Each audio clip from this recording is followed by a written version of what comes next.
ChatGPT Plus is free for college students through May. Here's the thing. You've got a lot to do between now and then. Studying for finals, writing papers, trying to keep your life on track, and ChatGPT can help with all of it. It can quiz you for your econ exam, make a study guide from your French notes, plan out your meals and study breaks. It can get really specific on how you like to learn. It can even help you come up with ways to stop procrastinating. So from now until summer break, take advantage of all the ways ChatGPT can make your life easier. Restrictions apply. This episode is brought to you by Principles. Ray Dalio, legendary investor and New York Times best-selling author, wants to pass along his understanding of how countries go broke, because he believes the U.S. budget and debt situation needs to be addressed. To give you that knowledge, he has put the draft of his book, How Countries Go Broke, The Big Cycle, online for free. It's available now at economicprinciples.org. Military murder is an independent project and is not endorsed by the Department of Defense or any military component. The views expressed are those of the host. The content of this podcast is not meant to be legal or medical advice. Warning, this episode contains graphic details of murder and is not suitable for young listeners. Listener discretion is advised.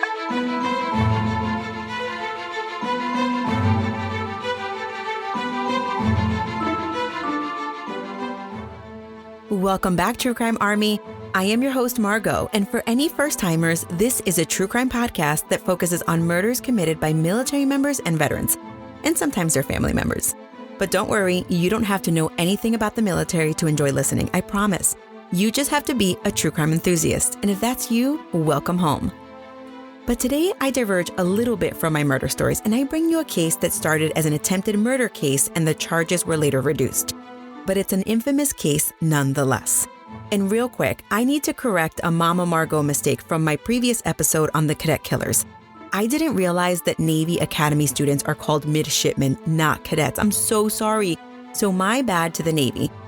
Next on the agenda, I want to say Happy National Women's Month, ladies of the True Crime Army.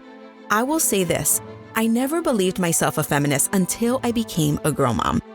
A few weeks ago, I got to be in the presence of Supreme Court Justice Ruth Bader Ginsburg, and she talked about a time when women didn't work outside the home, a time where women were expected to be a fly on the wall and not opine on anything, and a time when women were a very small minority in classrooms, boardrooms, and courtrooms. And it was really eye-opening for me. As a working mother, I sometimes struggle with the concept of working outside the home. But then I realized that it makes the hours that I do have with my girls that much more special. I never thought myself a creative person, and then I created this podcast, and I see all the support that I get from women and men alike. And I hope my girls will continue to create, and that they will continue to mold women and men alike. Because like Michelle Obama shared with Lily Collins once, quote, "Here's to strong women. May we know them, may we be them, may we raise them," end quote. Hear, hear.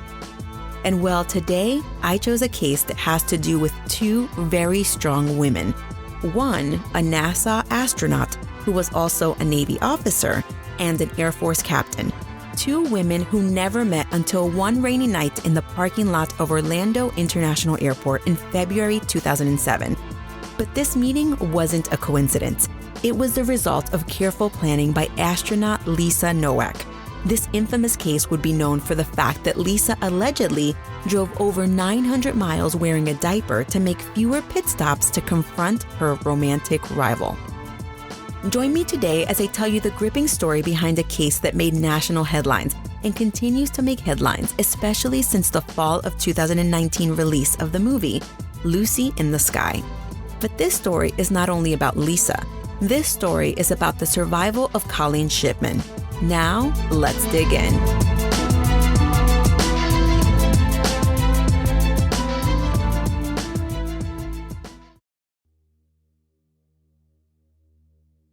Of all the cases I covered to date, this one by far had the most national coverage.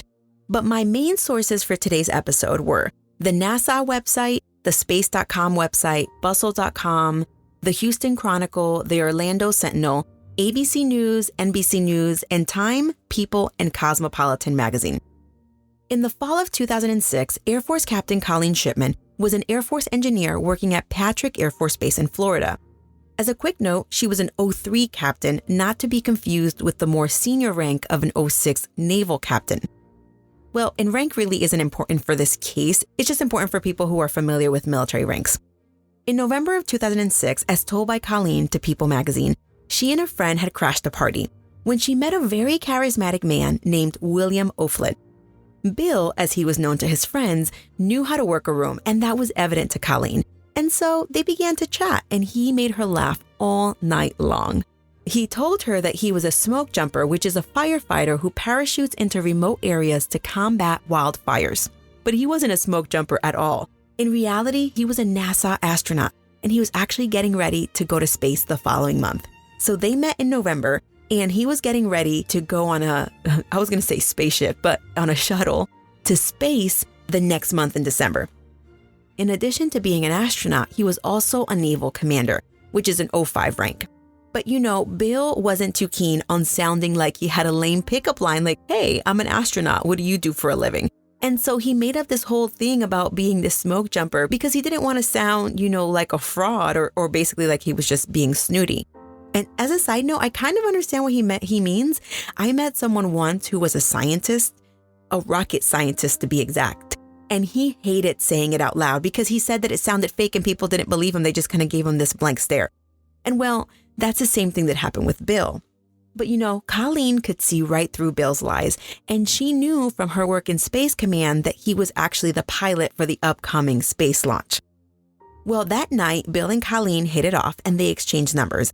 And like everything in the military, everything moves more quickly in the military. And you know how they have, I don't even know, do they still have that 1 week rule where if you exchange numbers, you're not supposed to look them up on Facebook or Instagram or text message them for a week?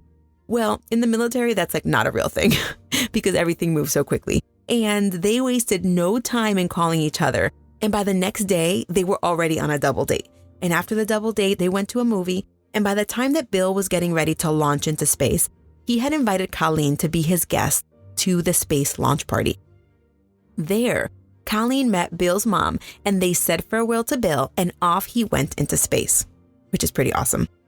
Apparently, the pair really fell for each other quickly because emails between the pair were later recovered and they were saying "I love you" back and forth and sending provocative emails to one another during Bill's stint in space. Bill returned in either late January or early February 2007, and Colleen made plans to go see him, and she did that in February. And by all accounts, their reunion went well. Then, on Colleen's return trip from Texas to Florida, things began to get crazy. On February 5th, 2007, Colleen landed at the Orlando International Airport around midnight, between midnight and 1 a.m. And it was there that Colleen was followed by a strange woman who practically chased her to her car in the remote airport parking lot. Colleen was parked. So for those of you familiar, let me just explain. When you go to the airport, there's a parking garage that's right outside the airport, but that usually costs $40 or $50 to park. And then there's that parking that's further out that's $9.99 a day. That's exactly where Colleen was parked, but to get there, she had to get on a shuttle. Well, Colleen told Dateline that she was in the bus that transports you from the airport to the remote parking lot when she saw a woman sitting there. Colleen tried to make courteous eye contact with the woman and she offered a friendly hello, but the woman didn't reciprocate. At this point, it was roughly 3 a.m, and Colleen exited the bus and began making her way to her car. When as she was walking, she realized that the woman was following her.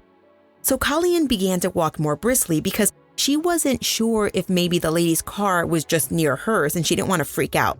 But as she picked up the pace, she realized that the woman following her also picked up the pace. So Colleen began to kind of jet towards her car, and she fumbled with her car keys, but she was able to actually get into her car and lock the door behind her when the woman was right under her driver door trying to open the door.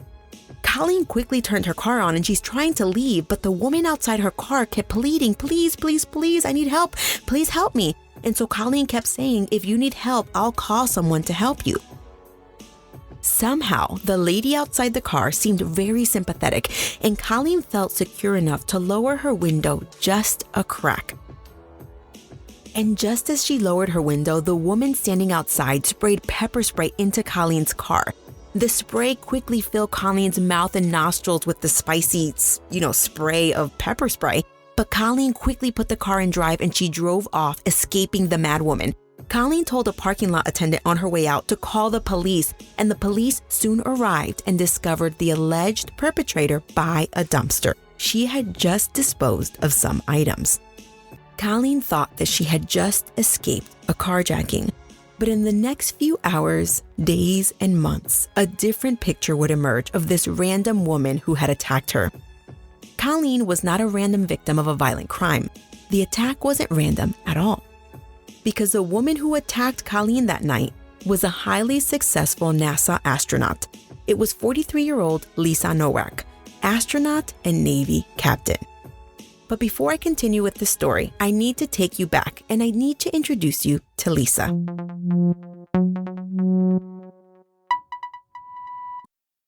Fellas, you know Degree Cool Rush deodorant, right? Well, last year they changed the formula, and guys were mad about it. One dude even started a petition. So guess what? Degree heard us, admitted they messed up, and brought the original Cool Rush scent back exactly how it was. And it's in Walmart, Target, and other stores now for under $4. So grab some and remember why its cool, crisp, and fresh scent made it the #1 men's antiperspirant for the last decade. Degree Cool Rush is back, and it smells like victory for all of us.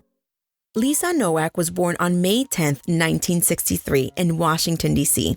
She was married but had recently been separated from her husband Richard of 19 years. The pair had 3 kids together, a teenage son and 5-year-old twin girls. In 1985, Lisa graduated from the Naval Academy in Annapolis with a degree in aeronautical engineering.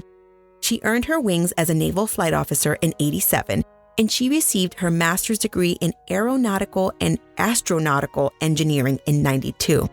And in '96, she was selected by NASA to be an astronaut. So, while she was still in the Navy, her assignment was at NASA. Time magazine reported that Lisa was deeply affected by the 2003 Columbia shuttle explosion. That explosion killed 7 astronauts on February 1, 2003 during their return mission to Earth. 3 of those killed were in Lisa's NASA class, and one astronaut in particular, Laurel Clark, was one of Lisa's best friends. And I can't imagine losing a best friend like that.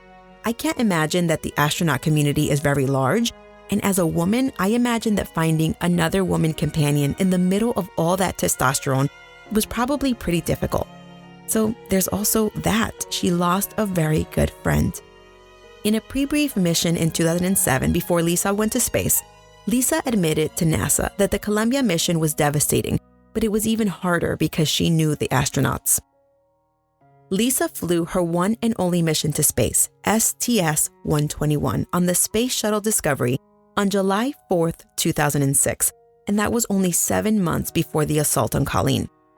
The shuttle mission lasted 13 days, and while in space, she operated the robotic arm for several spacewalks. At the time of this story, Lisa was the chief communicator between Mission Control and the shuttle Atlantis crew, which was scheduled to fly in April of that year. Guys, what the heck? This woman, Lisa Nowak, is amazing. She's blazing the way for young girls everywhere, blazing the way for moms everywhere, and she's blazing the way for space exploration everywhere until her very public fall from grace. Well, you're probably wondering, how are Lisa and Colleen connected anyway? Well, Lisa knew Bill. Remember Colleen's new boyfriend? She knew him a little too well, we might say.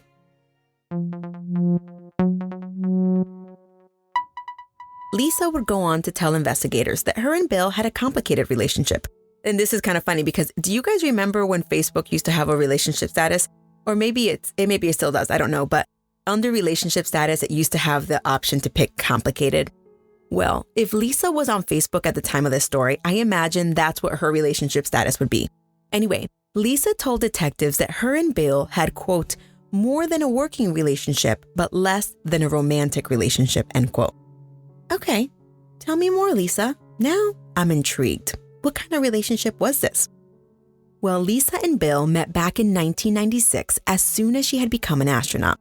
According to Time magazine, they trained together at the NASA Space Shuttle program. Although according to Lisa, their relationship was no biggie, Bill told a different story. He said that their relationship was, quote, somewhat exclusive, end quote, and began in 2004 and ended in November of 2006, around the same time that Bill set his sights on Colleen.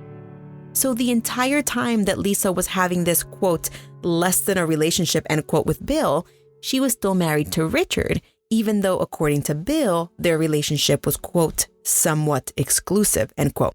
Okay, listen, I cannot not comment on these grown adults right now. I mean, I thought that high school and college hookups were complicated and unclear, but this right here takes the cake. Bill admits that once things started to get serious with Colleen, he called it quits with Lisa. And remember, she's married and still not separated from her husband. And Bill believed that the breakup was amicable, but this was far from Lisa's reality. At some point after the breakup, Bill told Lisa about Colleen, and Lisa was not a happy camper. She must have really wanted to stay in this less than a relationship for some reason. Reports indicate that Lisa broke into Bill's apartment and his computer and discovered some steamy emails between him and Colleen. These emails served to ignite Lisa's fury, and it has been said that Lisa made an elaborate plan to either kill or just confront Colleen. Some of the emails have actually been reprinted in news reports, and I'm going to link to those on my website if that's something that you're interested in seeing. Lisa found Colleen's flight itinerary, presumably by hacking into Bill's computer, and she decided that she would personally drive 14 hours, which is roughly 900 plus miles from Houston to Orlando Airport, making minimal stops and using only cash to avoid any sign that she had traveled to confront a woman she believed to be her romantic rival. Lisa later told detectives that she went to the Orlando airport just to talk to Colleen, but surveillance video later obtained by police show a different story. It showed Lisa, who was wearing a disguise, waiting for Colleen at the airport, and her disguise consisted of a large coat, a dark-colored wig, and sunglasses. When Lisa spotted Colleen after Colleen had cleared the secure area of the airport, Lisa was only a few feet away, always keeping Colleen in her sight. Colleen was having some typical airport issues. Specifically, her bag had been delayed, so it was another 2 hours at the airport trying to figure out that mess. All the while, Lisa was waiting patiently, although she does appear to be pacing at some points. Lisa never put down her duffel bag, which police later called a kill bag. The New York Times reports that in this kill bag, she had a steel mallet, a BB gun, a 4-inch knife, and large trash bags. What in the world? If that's not a kill bag, I'm not sure what is, but let's continue with the story, okay? As the time approached to leave the airport, the surveillance video showed Lisa putting on a large, puffy, light, almost white tan-colored coat. And as Lisa was walking behind Colleen, her hat fell off, but Lisa didn't even bother to pick it up. Also, guys, she was wearing sunglasses in the airport, and mind you, it's like 2 or 3 in the morning. Then the attack happened as described earlier. And when the police found Lisa, they found that in the dumpster, Lisa had dumped her wig and the BB gun. At the precinct, at the time of her arrest, Lisa spoke to the police without an attorney. And we will later learn that this wasn't voluntary, as Lisa had on at least one occasion asked for an attorney or about an attorney, but was denied or ignored. But after it was all said and done, the evidence, the statement, the surveillance video, it was all enough for police to charge Lisa with attempted murder, attempted kidnapping, and battery. Did you know that parents rank financial literacy as the #1 most difficult life skill to teach? Meet Greenlight, the debit card and money app for families. With Greenlight, you can send money to kids quickly, set up chores, automate allowance, and keep an eye on your kids' spending with real-time notifications. Kids learn to earn, save, and spend wisely, and parents can rest easy knowing their kids are learning about money with guardrails in place. Try Greenlight risk-free today at greenlight.com/Spotify. Having trouble hearing in work meetings? Eventually you zone out. You've missed too much to catch up now. Get your confidence back with Nuance Audio. No worries, I just spoke with the sales office, and they assured me the order has already been processed. The new invisible hearing solution that's built into your glasses. Nuance Audio glasses help you hear better and reduce background noise, so you can tune into your meetings all day long. Learn more at nuanceaudio.com. Lisa, nonetheless, was released on bail but forced to wear an ankle bracelet. How embarrassing. Lisa's defense team was furious by the charges. Attempted murder? Of the charge, Donald Lickback, I don't know, I probably butchered that. He was the attorney. He said, quote, "What we have is a desperate woman who wanted to have a conversation with the other woman. She doesn't shoot her. She doesn't stab her," end quote. Wow. I mean, he's not wrong. Colleen is alive. But if she's alive, is it because there was never an intent to kill? Or is it because Colleen ran and fled? As Russ, the profiler from Wife of Crime, likes to say, quote, "Not me, not today, buddy," end quote. Guys, go listen to Wife of Crime. It's a true crime podcast and it's pretty funny. Anyway, in this story, just because you have a quick-witted victim doesn't remove the blame from the perpetrator, you know? However, as reported by the Houston Chronicle, the prosecutor thought the charges filed by the police were overzealous and rejected the attempted murder charge and proceeded instead with attempted kidnapping with intent to inflict bodily harm or terrorize, burglary of a conveyance with a weapon, and battery. But NASA was understandably not having any of it. And on March 7th, 2007, NASA issued a statement that read, quote, "U.S. Navy Captain Lisa Nowak's detail as a NASA astronaut has been terminated effective March 8th by mutual agreement between NASA and the U.S. Navy.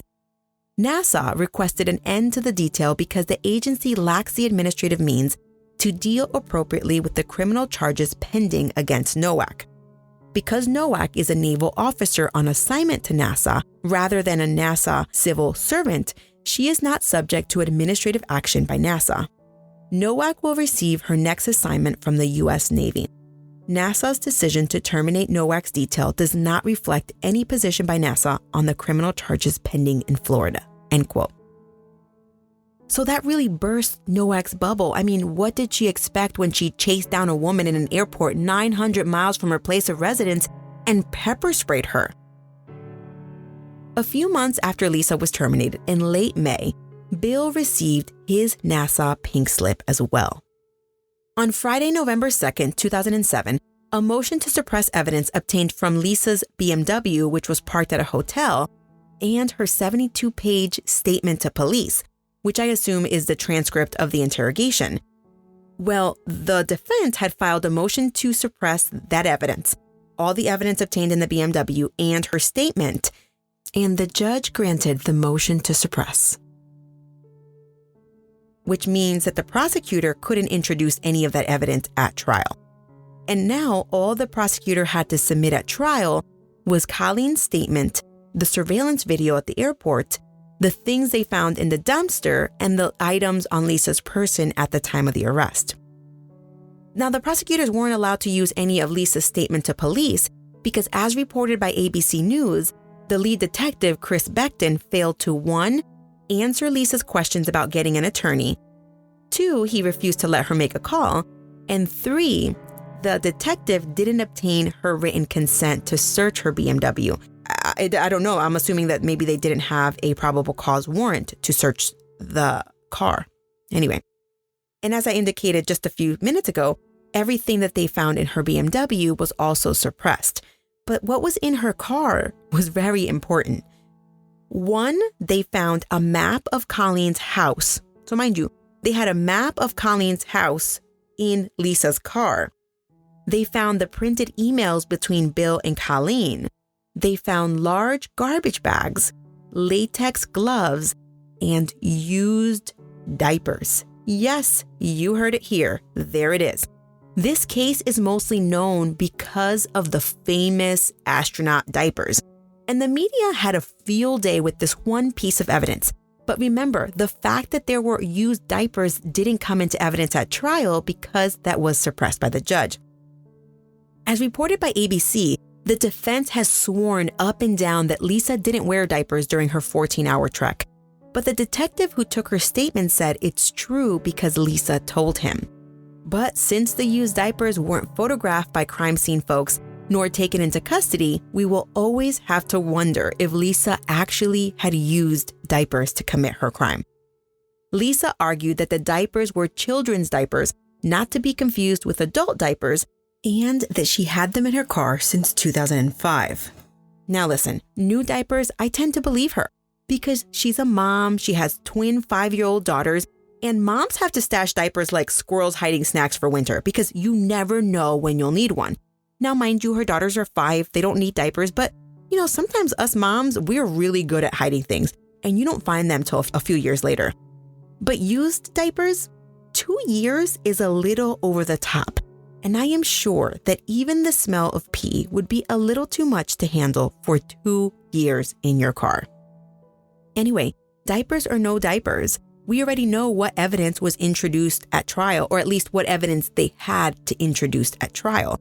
There was the duffel bag that Lisa was seen carrying the entire time in the airport in the surveillance video. And in that bag, she had a steel mallet, a buck knife, a BB gun apparently that resembled a real 9mm handgun, which is pretty scary. And she also had 6 feet of rubber tubing. And of course, the most compelling of all, they had Colleen's statement. After Lisa's slight win in court, Lisa struck a plea deal, and as reported by John Schwartz of CNN, Lisa pled guilty to felony burglary of a car and misdemeanor battery. Colleen was extremely disheartened by the final charges and the conviction in this case, because as the evidence continued to play out in the media and in life, Colleen knew that had she not had a quick reaction, she would be dead. And I found Colleen's statement to the court during sentencing, and I want to play certain portions of it. I was originally going to play the whole thing. It's about 10 minutes long, but I decided not to because she goes into the entire story of what happened, and I already explained that.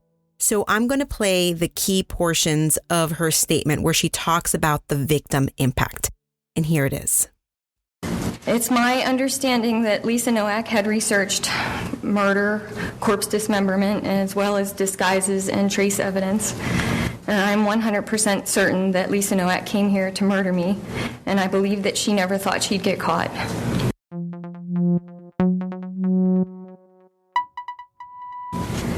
My life since Lisa Nowak has attacked me is unrecognizable.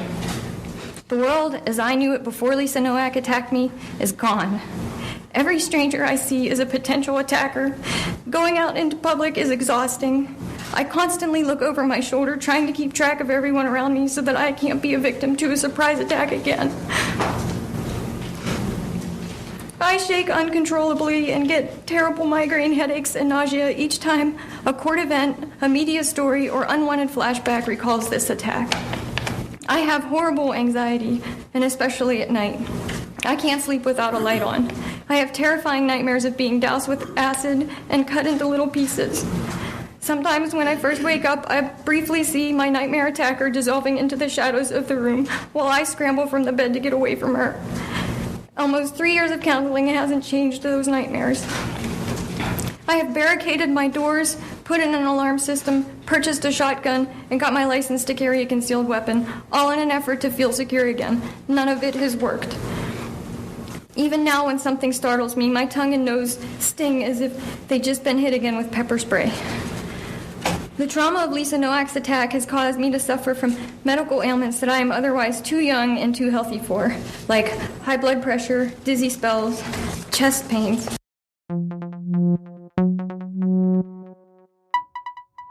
It hurt worse than any words I know can describe when I found out that a fellow military officer, a stranger to me, but a sister in arms, targeted and attacked me. Before that, I'd always thought of the military as my second family. Her attack was a rude awakening, and it broke my heart. Lisa Nowak's crime has ruined my career. Because of my medical problems stemming from her highly publicized attack on me, I lost my job and my career in the Air Force. It's tragic that a high-ranking officer can attack a lower-ranking officer and retain her commission. As an astronaut at NASA, Lisa Nowak had access to some of our nation's best medical and mental health care. She had choices in how to deal with her anger. Lisa Nowak chose violence. Your Honor, I believe 100% that Lisa Nowak came here to kill me. She forced a pepper spray canister into my car and used that weapon to hurt me. It was only by the grace of God and some quick footwork that I escaped with my life. Your Honor, in deciding on Lisa Nowak's sentence, I implore you to give special consideration to the deliberate and precise nature of her crime, to her failure to abide by her bond conditions, and especially the immense damage that her crimes have caused. Thank you. Isn't it terrifying to hear how Lisa's actions, even though what she ultimately ended up doing was chasing and pepper spraying a strange woman in a parking lot at 3 o'clock in the morning, seems to many of us to be, so light compared to the crimes that we're used to seeing. But Colleen has been affected by this. I mean, she's basically changed her entire life. Now she carries a weapon everywhere she goes. She doesn't trust strangers that she meets in the street. I mean, it is terrifying. After Colleen said her piece, it was Lisa's turn to say or not say anything. And this is what happened in court. I'm glad to have this opportunity to apologize to Ms. Shipman in person. Why don't you turn and face Ms. Shipman when you do this? I'm glad to have the opportunity to apologize to you, Ms. Shipman, in person. I am sincerely sorry for causing fear and misunderstanding and all of the intense public exposure that you have suffered. I hope very much that we can all move forward from this with privacy and peace. As I watched Lisa's statement, I was very unimpressed. I'm not sure if it was because she was just so embarrassed or if she just didn't give a crap and she just wished that she could have gotten away with murder. I don't know. Her demeanor just seemed very nonchalant. And I have a feeling, hopefully, that it's the former. But, I guess Lisa is the only one who will ever know. Ultimately, Lisa walked away with a slap on the wrist from the court. She received a year of probation, community service, and counseling. And the counseling was allegedly for anger management. Outside the courtroom, Lisa told reporters, quote, "I know this has also been very hard for Colleen Shipman. And I would like her to know how very sorry I am for having frightened her in any way and about the subsequent public harassment that has followed all of us," end quote. I like how Lisa always manages to bring it back to her. It's all about her, right? Because the story is all about her. Fast forward to 2010 and Lisa is still in the Navy. And the Navy has to make a very tough decision. They have to decide whether they're going to administratively discharge Lisa or if they're going to allow her to retire from the Navy. Now, if they decide to administratively discharge her, it will be as if her 20 years or 20 plus years in the military didn't exist because she wouldn't be getting any of the benefits of being a retiree. It's almost like she'd be fired. So in August of 2010, Lisa had to face a board of officers. And this board of officers was made up of 3 admirals. That's the highest ranking people in the Navy. And they heard all the facts of the case, and then they were tasked with making a recommendation to the Secretary of the Navy. Those 3 admirals, after hearing everything that happened in court, and also probably evidence that wasn't allowed at court, the 3 admirals recommended to the Navy that they administratively discharge Lisa Nowak with not an honorable, but an under honorable conditions discharge, which is not a good thing. However, the online news reports about this case and what ended up happening to Lisa are unclear because all the websites that I saw and all the news articles that I saw, they state that Lisa was allowed to retire with a general service characterization and that the Navy decided to retire her in the lower grade of naval commander. But that is legally impossible because you can't allow someone to retire with anything less than an honorable. So what I believed happened was that the case went up to the Secretary of the Navy for final decision, and they were sitting on this recommendation that she be given the boot, basically. But the Secretary of the Navy allowed her instead to retire in the lower grade. But, what do I know? This could all be wrong, but I don't think so because I don't think it's possible to retire with anything less than I'm pretty sure, like 100% sure, like 99.9% sure. Actually, no, I'm 100% sure that you can't retire with anything less than an honorable from the military. And I'm talking about retirement, like actual retirement. Impact confirmed. The Slayer has been activated. Demonic threat level increasing. Hold the line! All the power of hell cowering before one man. id Software presents Doom, The Dark Ages. Available now on Xbox Series X and S, PlayStation 5, and PC. Rated M for mature. Anyway, after the entire ordeal, Lisa's actions had repercussions for all parties involved. Colleen, the victim in this case, was never able to make a full recovery after being physically assaulted and learning that the incident could have resulted in her death, but for her quick response. Colleen was eventually medically retired from the Air Force, so she lost her military career over this. Bill lost his assignment with NASA and retired from the Navy in 2008. Whether there were any repercussions against him besides losing his job with NASA, I just don't know. What I do know is that Colleen and Bill did get married in 2010, and they now have a son. Colleen told People magazine that she was shocked at how she was mostly forgotten in the entire ordeal. Colleen felt that people focused more on the possibility that Lisa may have worn a diaper than on the fact that she drove cross-country with the intent to kill. Colleen also felt that she was personally ostracized for the events that played out, even though she was the victim. According to Colleen, the Air Force forced her to report to work every day, meaning that as an officer, you just get to kind of show up and do your job and nobody really harasses you or worries about you. But Colleen was forced to come into work and then actually report her presence to someone else. In addition to this, she was forced to move onto an apartment on base. And the kicker, guys, this is the kicker. She was given a no contact order against Bill, which is, for those of you who don't know, a no contact order is like a restraining order, meaning you can't come in to however many feet within that person. You can't contact them by email, phone, or anything like that, or even through third parties. Even though Colleen was single and Bill was single and they didn't do anything wrong, Colleen was ordered by the military not to have any contact with her boyfriend. And this to me seemed pretty far-fetched, but that's the military. But Colleen was happy to be alive, and soon so would Bill. He would be happy that he was alive, because in October of 2011, as reported by Space.com, Bill was flying a 6-seat Regal Air Cessna 206 when the aircraft stalled in the air and crashed about 50 miles north of Anchorage. However, it wasn't time for Bill to die because he steered the small plane into a swampy area of bushes about 200 feet from Judd Lake.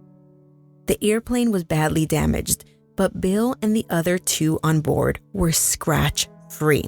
And I just want to point out that I really, in my heart, I hope that Bill and Colleen are good people, because not too many people get that close to death, yet walk away without a physical scar.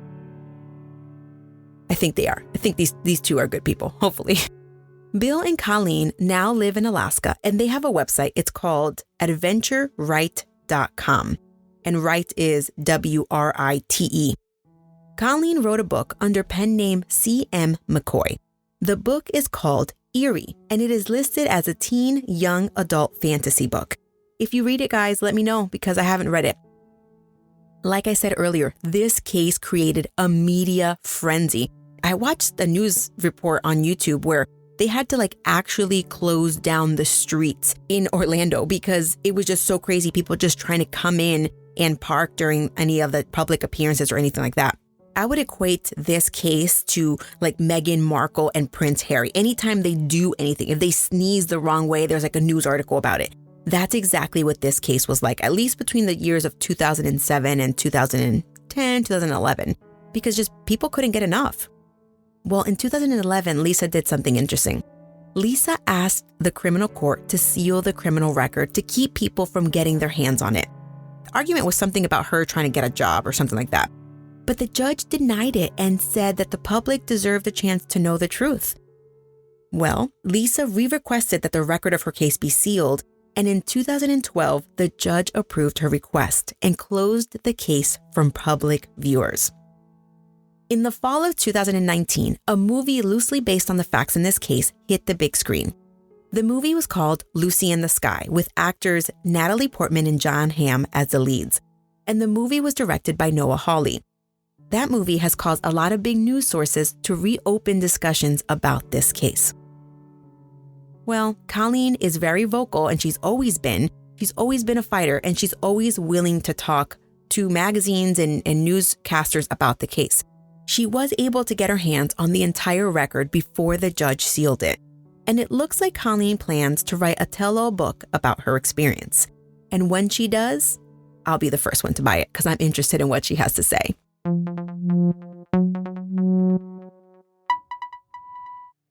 Houston, we have a problem. It's kind of crazy, this story, right? Because when I first thought about covering this case, I didn't think about the broader mental health piece. I never once stopped to think about mental health issues among the astronaut community. But it's a subject that has been long discussed in higher echelons. Just Google astronaut mental health and a slew of web pages pop up. I never thought that being in space, being above it all in the quiet amazingness that is space, that when you do something so grand and so elite, when you return to this basic life, because let's be honest, it doesn't matter how great you are, the majority of our time is spent doing basic things. And although that's okay, for us basic people, and yes, I called myself basic because I am just a girl, it's much more difficult for people who live life on the edge, be it astronauts in space, service members in combat, or even mothers experiencing the low after giving life to a human, and everything in between. And at the end of the day, mental health matters. As I was reading a Time magazine article about this case, and I'm not going to go too into mental health because I'm not educated in this and I don't know, But as I was reading a Time magazine article about this case, journalist Hillary Hilton and Barbara Liston noted that the OG, meaning the original gangster astronauts, they were disciplined people, but they weren't angels. The OG astronauts were plucked from the test pilot community. And these people loved to drink, they loved fast cars, and they loved the ladies. They were practically celebrities. But NASA turned a blind eye because, quote, the country needed heroes, so a myth was created. NASA didn't go public with these matters, end quote. However, in this day and age, the media frenzy was crazy. And this was a story that just needed to be told over and over and over again. And here I am telling it again. This case will live forever. It's already embedded in pop culture. Of note, a 2017 movie called Rough Night, and I'm not sure if you've seen it, but that movie joked about doing a, quote, sad astronaut. And my very highly intellectual research on sad astronaut brought me to the always reliable Urban Dictionary. And so do you guys know what Urban Dictionary is? If you don't, just go look it up. It's pretty freaking hilarious. You can submit when people make up words, you can submit your own definition for them, but it's pretty funny. Well, according to Urban Dictionary, pulling a sad astronaut is when, quote, you're on a mission to drive somewhere and can't stop for a toilet break. So you wear a diaper and just keep on trucking, end quote. Yep, I think it's safe to say this is an infamous case.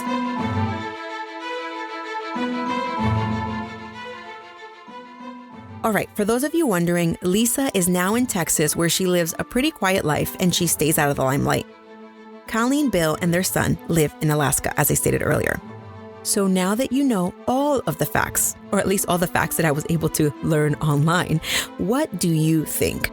Let me know on social, on Instagram at Military Murder Podcast, or on Facebook at Military True Crime, and always reliable Twitter at Military Murder. All right, guys, I just want to give a shout out to some folks who left reviews. So the first one is from Bridget. I'll call her Bridge. She says, I just bumped into this podcast today.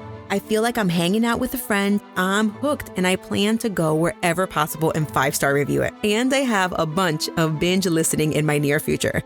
Girl, get there, please. Thank you so much for this review and keep going. Go wherever you can to leave a review and leave a review. I truly appreciate it.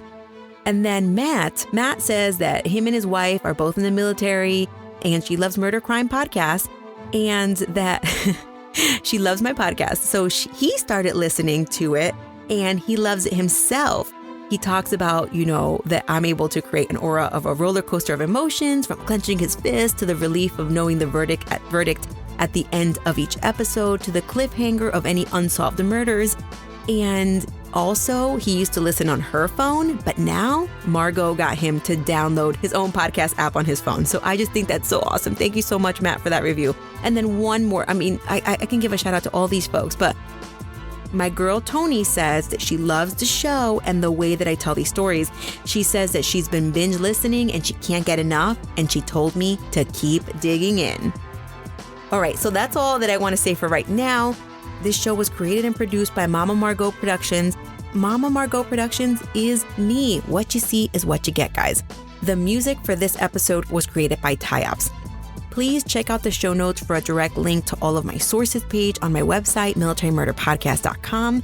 And until next time, remember, you never really know what someone is capable of, not even astronauts. So remain vigilant always. You have a fabulous week, and I'll keep digging to bring you yet another military murder story next week. Shh, Mom's working on our podcast.